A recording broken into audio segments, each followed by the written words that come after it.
Chapter 4. There were over hill and under hill. There were many paths that led up into these mountains, and many passes over them. But most of the paths were cheats and deceptions and led nowhere but bad ends. And most of the passes were infested by evil things and dreadful dangers.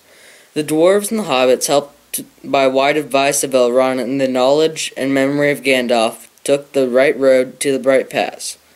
Long days after they had climbed out of the valley and left the last homely house miles behind, they were still going up and up and up. It was a hard path and a dangerous path, a crooked way and a lonely and long. Now they could look back over the lands that they had left, laid out behind them far below. Far, far away in the west, where things were blue and faint, Bilbo knew there lay his own country of safe and comfortable things, and his little hobbit hole. He shivered. It was getting bitter cold up here, and the winds came shrill among the rocks. Boulders, too, at times came galloping down the mountainside, let loose by midday sun upon the snow, and passes among them, which was lucky, or over the heads, which was alarming. The night was comfortless and chill, and they did not dare to sing or talk too loud, for the echoes were uncanny, and the silence seemed to dislike being broken, except by the noise of water and the wail of wind and the crack of stone. The summer's getting on down below, thought Bilbo, and haymaking is going on and picnics. There will be harvesting and blackberrying before we even begin to go down the other side at this rate. And the others were thinking equally gloomy thoughts, although they had said goodbye to Elrond in the high hope of midsummer morning. They had spoken gaily of the passage of the mountain, and the riding swift among the lands beyond. They had thought of the coming secret door in the lonely mountain, perhaps that very next last moon of autumn, and perhaps it will be Durin's day, they had said. Only Gandalf had shaken his head and said nothing. Dwarves had not passed that way for many years, but Gandalf had, and he knew how evil and danger had grown and thriven in the wild since the dragons had driven men from the lands, and the goblins had spread in secret after the battle of the mines of Moria. Even the good plans of the wise wizard like Gandalf and good friends like Elrond go astray sometimes when you are off on dangerous adventures over the edge of the wild. And Gandalf was a wise enough wizard to know it. He knew that something unexpected might happen, and he hardly dared to hope that they would pass without fearful adventure over those great tall mountains with lonely peaks and valleys that no king ruled. They did not. All was well until one day they met a thunderstorm. More than a thunderstorm, a thunder battle. You know how terrific a really big thunderstorm can be down in the land and in a river valley, especially at times where two great thunderstorms meet and clash. More terrible still, a thunder and lightning in the mountains at night, when the storms come up from the east and west and make war. The lightning splinters at the peaks, and the rocks shiver, and great crashes split the air and go rolling on, tumbling even into every cave and hollow. The darkness is filled with overwhelming noise and sudden light. Bilbo had never seen or imagined anything of the kind. They were high up in a narrow place, with dreadful fall into a dim valley on one side of them. There they were sheltered under a hanging rock for the night, and he lay beneath a blanket and shook from head to toe. When he peeped out the lightning flashes, he saw that across the valley the stone giants were out. They were hurling rocks at one another for a game, and catching them, and tossing them down into the darkness, where they smashed among trees far below, or splintered into little bits with a bang. Then came wind and rain. The wind whipped the rain and the hail about in every direction, so that an overhanging rock was no protection at all. Soon they were getting drenched, and the ponies were standing with their heads down and their tails between their legs. Some of them were whinnying with fright. They could hear the giants golfing and shouting all over the mountainsides. "This won't do at all," said Thorin. "If we don't get blown off or drowned or struck by lightning, we'll soon be picked up by a giant and kicked sky high for a football." "Well, if you know of any better, take us there," said Gandalf, who was feeling very grumpy, and was far from happy about the giants themselves. The end of their argument was that they sent Frilly and Killy to look for a better shelter. They had very sharp eyes, and being the youngest of the dwarves by some 50 years, they usually got the sort of jobs, when everybody could see that it was absolutely no use sending Bilbo. There is nothing like looking, if you want to find something, or so Thorin said to the younger dwarves. You certainly usually find something, if you look, but it is not always quite the something you were after, so it proved on this occasion. So Philly and Killy came crawling back, holding on to the rocks in the wind. We found a dry cave, they said, nothing far around the next corner, and the ponies and all could get inside. Have you thoroughly explored it? Said the wizard, who knew that caves in the mountains were seldom unoccupied. Yes, they said, though everybody knew they could not have been long. They had come back too quickly. It isn't all that big, and it does not go far back. That, of course, is the dangerous part about caves. You don't know how far they go back, sometimes, or where a passage behind you may lead to, or what is waiting for you inside. But now Philly and Killy's news seemed good enough, so they all got up and prepared to move. The wind was howling and the thunder still growling, and they had business getting themselves and their ponies along. Still, it was not very far to go, and before long they came to a big rock standing out into the path. If you stepped behind, you found a low arch on the side of the mountain. There was just enough room to get the ponies through with a squeeze, when they were unpacked and unsaddled. As they passed under the arch, it was good to hear the wind and the rain outside instead of all about them, and to feel safe from the rock giants and their rocks. But the wizard was taking no risk. He lit up his wand as he did that day in Bilbo's dining room that seemed to go so long ago. If you remember, by its light, they explored the cave from the far end. It seemed quite a fair size, but not too large, and mysterious. He had a dry floor and some comfortable nooks, and at one end of the room was room for the ponies, where they stood mighty glad of the change, steaming, and clamping in their nosebags. Owen and Gloin wanted to light a fire at the door to dry their clothes, but Gandalf would not hear of it. So they spread out their wet things on the floor and got dry ones out of their bundles. Then they made their blankets comfortable, got out their pipes and blew smoke rings, which Gandalf turned into different colors and set dancing up by the roof to amuse them. They talked, and forgot about the storm, and discussed what each would do with their share of the treasure, when they got it, which at the moment did not seem so impossible. And so they dropped off to sleep one by one, and that was the last time they used the ponies, baggage, tools, and paraphernalia that they had brought with them. It turned out a good thing that night that they had brought little Bilbo with them after all, for somehow he could not go to sleep for a long while, and when he did fall asleep he had very nasty dreams. He dreamed that the crack in the wall in the back of the cave got bigger and bigger, and opened wider and wider, and he was very afraid but could not call out or do anything but lie and look. Then he dreamed the floor of the cave was giving way, and he was slipping, beginning to fall down, goodness knows where. At that he woke up with a terrible start, and found the part of his dream was true. The crack in the back of the cave was already a wide passage. He was just in time to see the last of the pony's tail disappear into it. Of course he gave a very loud yell as a hobbit can give, which was surprising for their size. Out jumped the goblins. Big goblins, great ugly-looking goblins, lots of goblins.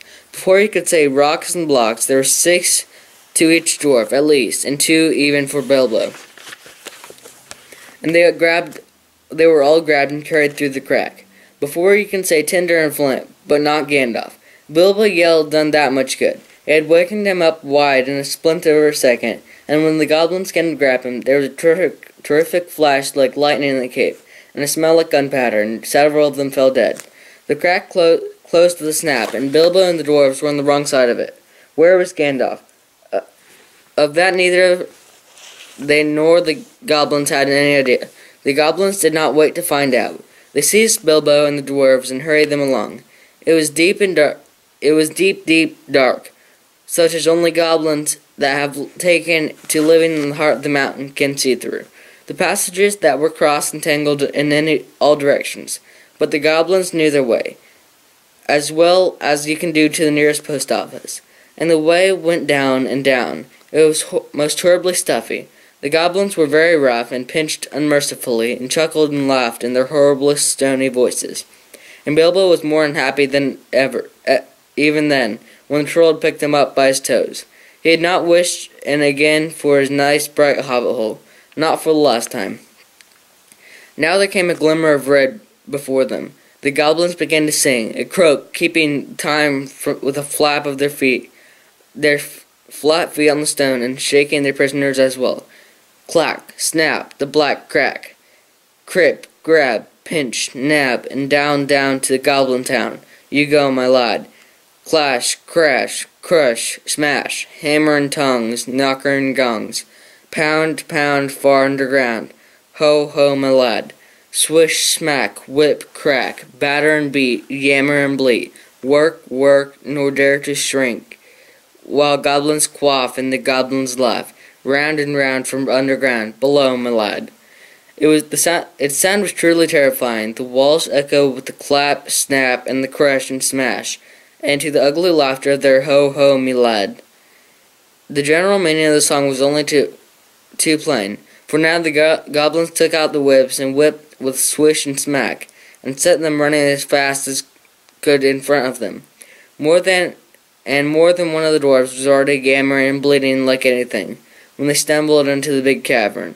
It was lit by a great red fire in the middle, and torches along the walls, and it was full of goblins. They all laughed and slapped and clamped their hands, when the dwarves, with poor little Bilbo at their back and nearest to the whips, came running in, while the goblin drivers whooped and cracked their whips behind. The ponies were already there, huddled in the corner, and there were all the luggage and packages lying broken open, and being rummaged by goblins, and smelt by goblins, and fingered by goblins, and quarreled over by goblins. I am afraid that was the last they ever saw of the excellent little ponies, including a jolly little sturdy white fellow that Elrond had lent to Gandalf, since his horse was not suitable for mountain paths. For goblins eat horses and ponies and donkeys, and other much more dreadful things, and they were always hungry. Just now, however, the prisoners were thinking of only for themselves. The goblins chained their hands behind their backs and linked them all together in a line, and dragged them to the far end of the cavern, where little Bilbo tugged at the end of the rope. They were in the shadow of a large flat stone, and sat a tremendous goblin with a huge head, and armed goblins were standing round him, carrying the axes and bent swords that they use. Now goblins are cruel, wicked, and bad-hearted. They make no beautiful things, and they make many clever ones. They can tunnel and mine as well as any but the most skilled dwarves. When they make trouble, they are usually untidy and dirty. Hammers, axes, swords, daggers, pickaxes, thongs, and other instruments of torture they make very well, or get the people to make in their design prisoners and slaves that have to work till they die for want of air and light. It is not unlikely that they invented some of the machines that have since troubled the world, especially the indigenous devices for killing large numbers of people at once, for wheels and engines and explosions always delighted them, and also not working with their own hands more than they could help. But in those days there were wild parts that they had not advanced, as it is called so far. They did not hate dwarves especially, no more than they hated everybody and everything, and particularly the orderly and prosperous, and in some parts wicked dwarves had even made alliances with them. But they had a special grudge against Thorin's people, because of the war which ye have heard mentioned, but which does not come into his tale. In any way, goblins don't care who catch, as long, but which does not come into this tale.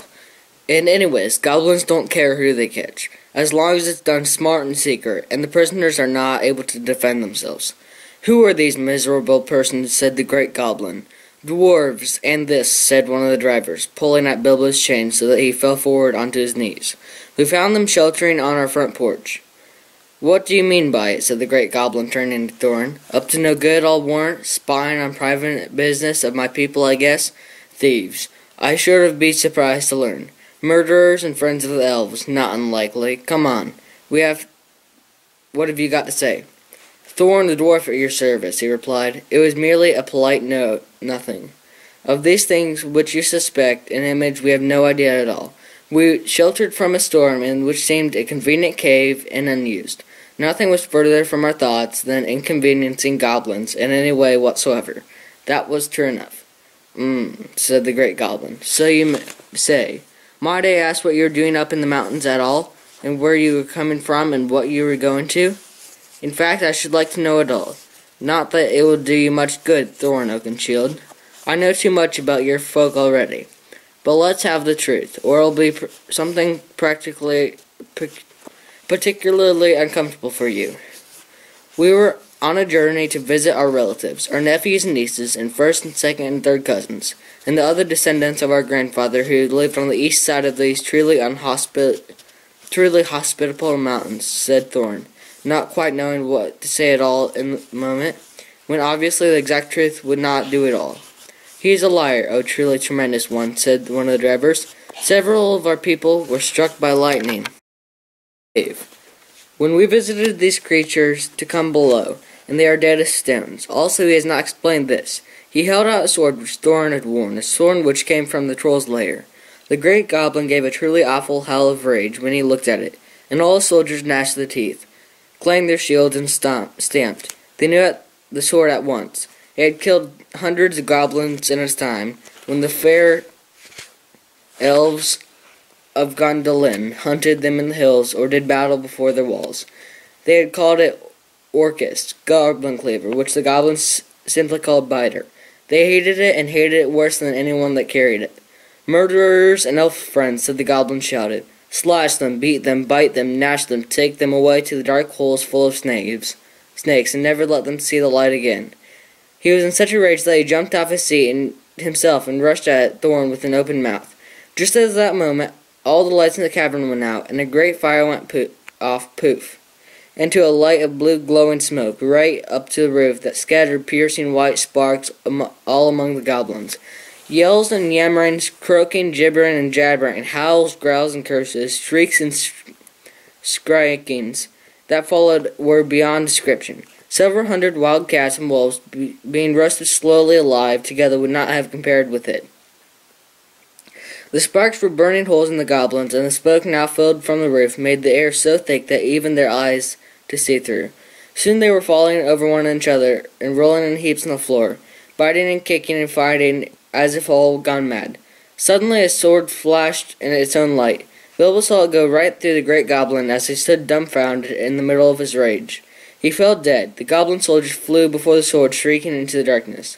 The sword went back into its sheath.